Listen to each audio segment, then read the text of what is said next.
Hello, hello, and welcome to another live from the Net Knits. I'm Jeanette. I am the designer behind the Net Knits, and I also do most of the knitting. And I'm here today because tomorrow is a new pattern release. So I wanted to tell you a little bit more about the pattern that's coming, and I will cover the inspiration, the sizing, yarn and needles and gauge, and construction, as well as the techniques used, and go into a little bit more about on the possible modifications. So if you're joining live, hello. If you're watching the recording, I hope you enjoy what I'm about to tell you. And here is the pattern that is dropping tomorrow. It is the Kristine cardigan. It's a cozy one color. I'm taking a break from the color work here, in one color. And yeah, so I think it's a very interesting story on how this cardigan came about. It's definitely unique, and it's not entirely my idea. The story began a year ago, after we had designed and published the Rada magazine. One of my designs was on the cover. It was the La Grace vest, and my friends and I decided that in order to attend the Barcelona Knits Festival in November, we wanted to wear something that was matching, something matching. So we picked that vest, and we wanted to use the opportunity to work on it together, but also involve other knitters if they wanted to make the vest. And we set a very challenging deadline for the finish for the first prize winner. So within 4 weeks, if you finished it by the Barcelona Knits Festival, you were going to be in for a chance to win the main prize. And the main prize was designing a pattern together with me. So you would be able to choose what you want to make, the yarn, pretty much all of the concept could come from you, and I would be the person figuring out how to create it and writing the pattern. When the deadline came, there were 3 really amazing knitters who had completed the task, who had created a version of the La Grace vest, and in a lucky, is it called a lucky dip or just a random selection out of the 3 names, Kristine became the winner, and we started a collaboration, and the Kristine cardigan is therefore the result of that collaboration. Apologies, I cannot wear it because it is so warm. It's got mohair in it, and it's very cozy and thick, and it's still sort of summer here in the UK. But I'm sure that next week is going to be winter, and I'm going to be making a lot of use of this cardigan. So, as I said, Kristine was the winner, and she came up with the idea. And her idea was to create something really practical, like a wardrobe staple, but with enough interesting detail to make it a little bit different than just a plain vanilla sweater or cardigan. And so she added 3 quite distinct features to this idea. The first one was that we should be using the half brioche stitch, but we should be using the wrong side on the right side. So you probably used to seeing half brioche stitch look something like this. You see the loops are bigger, but in this project, the right side is in the wrong side, so inside. I guess you could wear it inside out as well. That was the feature number 1. Feature number 2 is that it should have a high collar with buttons going all the way up, which I thought was really cool. I haven't seen too many of those. And the third one was to use excuse me, to use yarn that is 3 strands held together, which would then allow the knitter to make their own unique marled version. And I really took her up on that, so I combined what I want to call it silver and gold for a bling bling, and you can see maybe there's a little bit of shimmering in there as well, and gray mohair. So that's my color, but the possibilities are endless and you can really create some unique colors. So I thank very much Kristine for her amazing concept and design idea, and it was really a pleasure for me to work on this and now finally share with you. In terms of sizing, so this cardigan is in 8 sizes. It looks best if there's quite a bit of positive ease, but for some people that might be too much, and half brioche really takes a while to knit, so it's a balancing act. But the cardigan is with the finished chest circumference going from ranging from 93.5 centimeters for the smallest size, that is 37.5 inches, to 163.5 centimeters, which is 65.5 inches. So it's quite a range, and hopefully you can find one that suits, but I don't really dare to recommend the ease here. It really is a personal preference. To be fair, if I could do it again, I'd probably make myself a size up here, because I really like how it looks when it's super oversized. Not to say that this one doesn't. I mean, depends on mood. One day you could wear one and the other day the next one. Now, the gauge is for 20 stitches in 42 rows. It's quite an interesting gauge proportion. It's almost, the rows are almost half of the stitch width, and that's because brioche does that, you know, slipping the stitch with a yarn over kind of compresses the row, the 2 rows into one. And yeah, but that's what it is. It's also quite difficult to pinpoint the exact gauge with this, and I wouldn't worry if you can't get the exact measurements, because it stretches with, it's quite a heavy stitch, so it stretches lengthwise if there's more fabric. And yeah, the slightest stretch will just move it around, and it's very elusive. You got hard to really measure the gauge. So I think approximation is perfectly fine, and especially if you choose a size that has quite a lot of ease, it won't really matter. The pattern includes some direction for how to make the sleeves and the body longer, and you can also adjust the side depth here too. So that's the gauge. I had to use a 3.25 millimeter or US 3 needles for the main fabric, and I used a smaller needle size for the ribbing. You could use smaller needle size for the hem and cuffs as well. I didn't. In hindsight, I probably should have, because I would have preferred if they were a little bit tighter, and I have included that note in the pattern as well. And in terms of yarn, as I said, we were using 3 lace weight strands held together, and the overall yarn weight is probably similar to DK if you just want to go with 1 strand.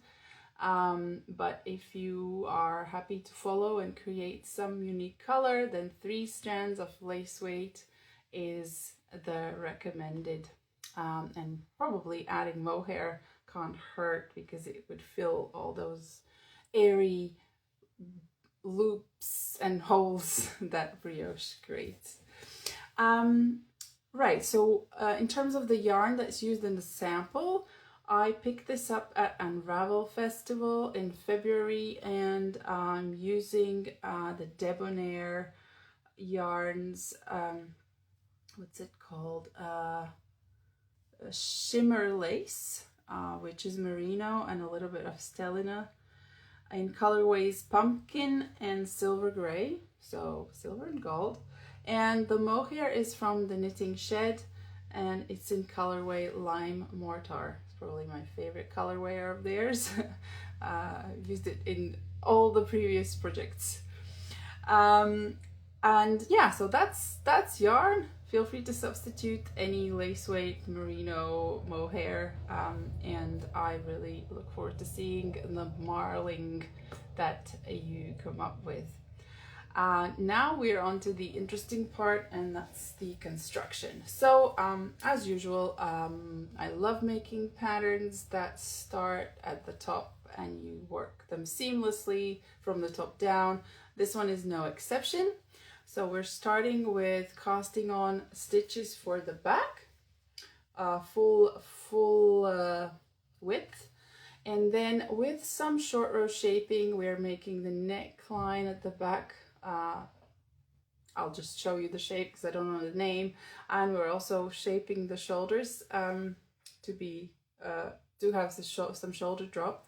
Now, because this is half brioche, concealing the turns might be a little bit tricky, so the pattern includes a video on how I do it with Japanese short rows for this exact project. I'm using a one strand light yarn, so you can really clearly see what I'm doing with the stitches. The pattern also includes sort of step progress photos so that you could see whether you're on track and how the shapes and everything is forming. So after you've shaped the neckline and the shoulders, you just continue straight to underarm, where some sizes have some increases to increase the circumference around chest. The smaller ones don't have any increases at all.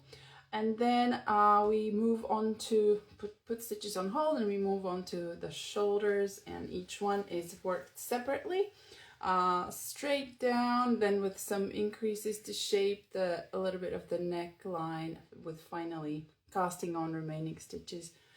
And the same short row shaping is repeated to shape the shoulder slope.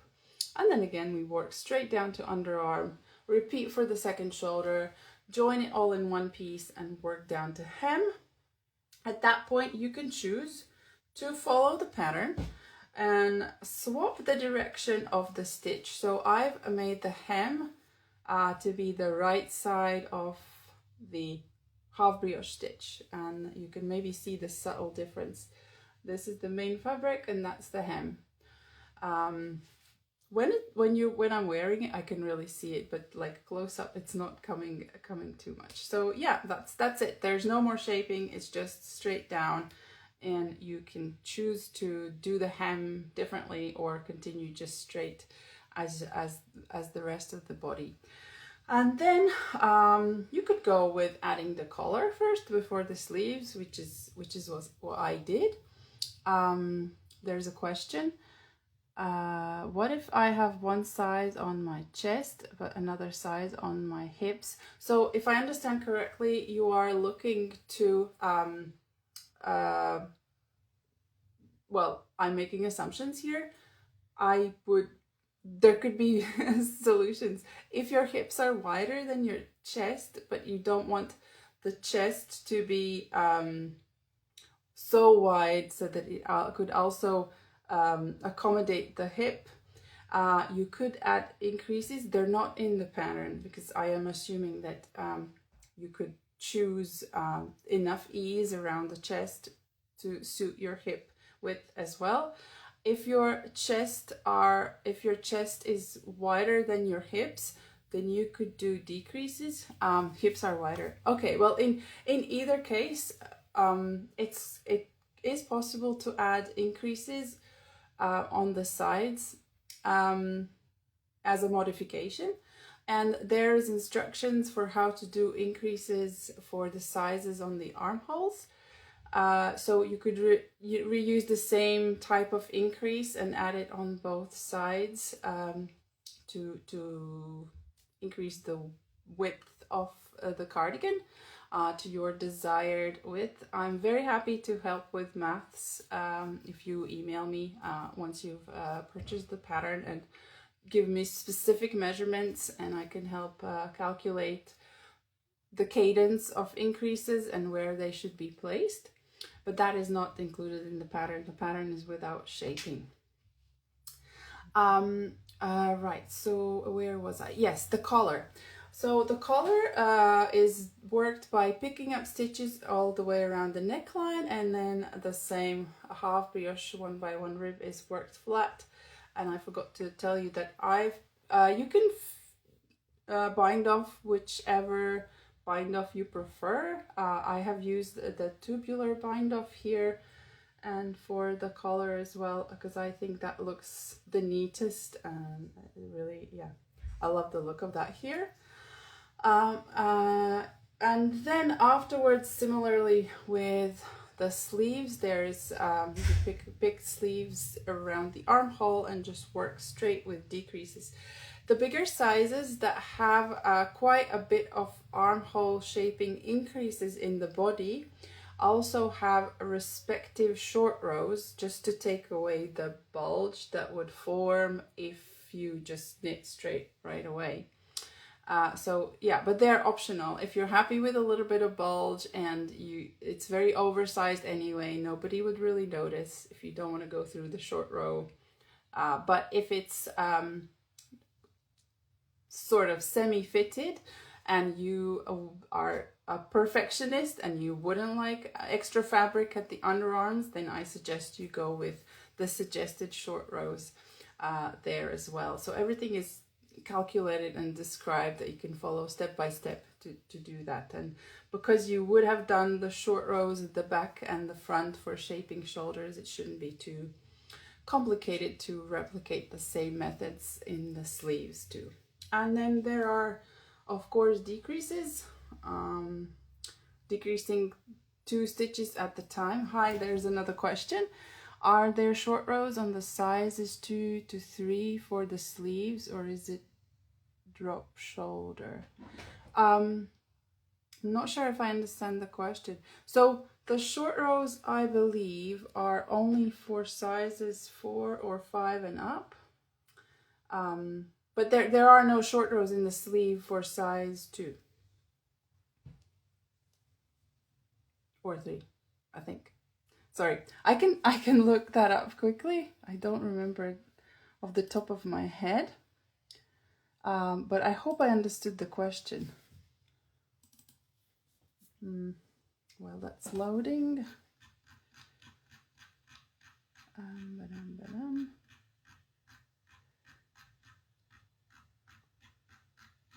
It's a long pattern because there's lots of photos. Right, so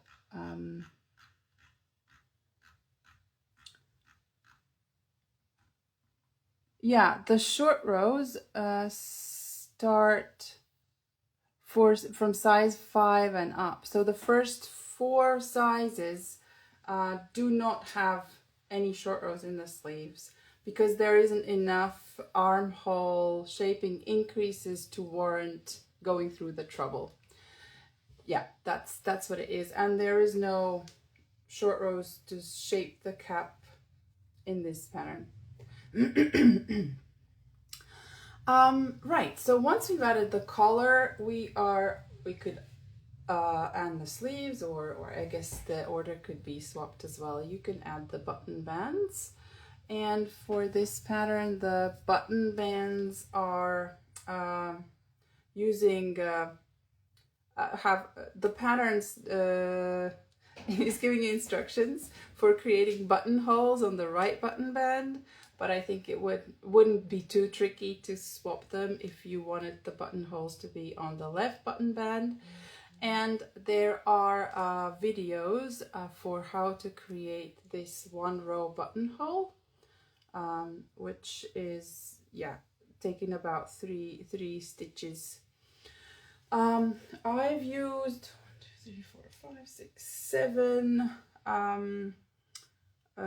18mm or 3/4 inch wide buttons, but I think you could even use more buttons because it's quite heavy and it's hard for it to keep it closed, so maybe they should be a bit closer together. And yeah, so I've you button band, just pick up the stitches along the edge, and I've used twisted ribbing here.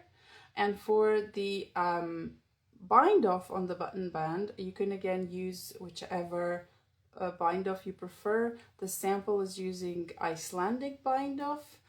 There's instructions and a video on how to do that in the pattern. But I wouldn't recommend using the tubular bind off here because it would shrink this even more, and then the button band becomes like this, hard to describe, but it wouldn't look, wouldn't lay nicely. Ask me how I know that. Well, because I did it and then I changed my mind and undid it and used a different bind off. Yeah. Now I think I've covered the construction. I can move on to the possible modifications, and I will start with the modifications that you will see in Kristine's own version of this cardigan, and it just looks so classy. It's elevated the status in my opinion, because instead of using twisted rib for the button bands, she went all out and used double knit button bands. Of course it takes quite a lot longer because you essentially knitting it twice and it's a bit more fiddly, but it looks so nice. Instead of these lines going this way and then that way, you just get lines going this way and a really smooth, neat button band. I love that. If I was to make this cardigan again, I would copy her idea and do that.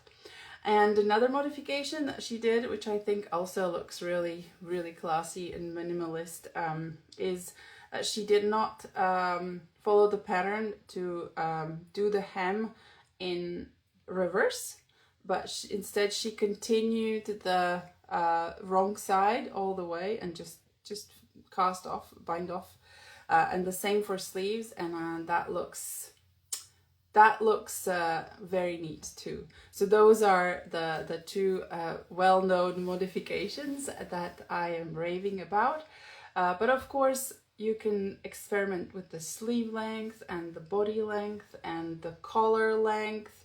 You can experiment with the button size and do different buttonholes, or you could do a zipper, or because this is quite a good design for a zipper cardigan as well if you wanted to.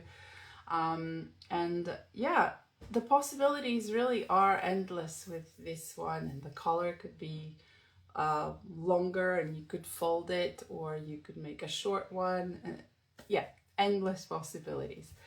I think that's probably it about the cardigan. I'm sorry if I missed some questions. There might have been some comments at the start that I didn't quite catch, but hopefully I've answered your question or spoken to the point.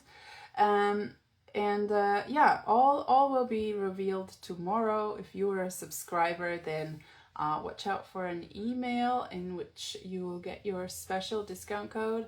If you're not a subscriber, you can become one easily by going to our website and finding a stay updated box where you enter your email address. And thanks so much to all the test knitters. Your versions are amazing. We can't wait to share and reshare on socials tomorrow, and on Ravelry, of course. As long as you register your project, we will showcase it on our on the pattern details page. And yeah, I'm very excited. This has been definitely an amazing experience, mostly because I love Kristine's style and knitting, and her color palette is really appealing to myself. So it's been as a first concept of collaborating this way, has been really rewarding, and I love this cardigan, and I hope you do yours if you choose to make one. And with that, I will see you next time. Thanks so much for joining.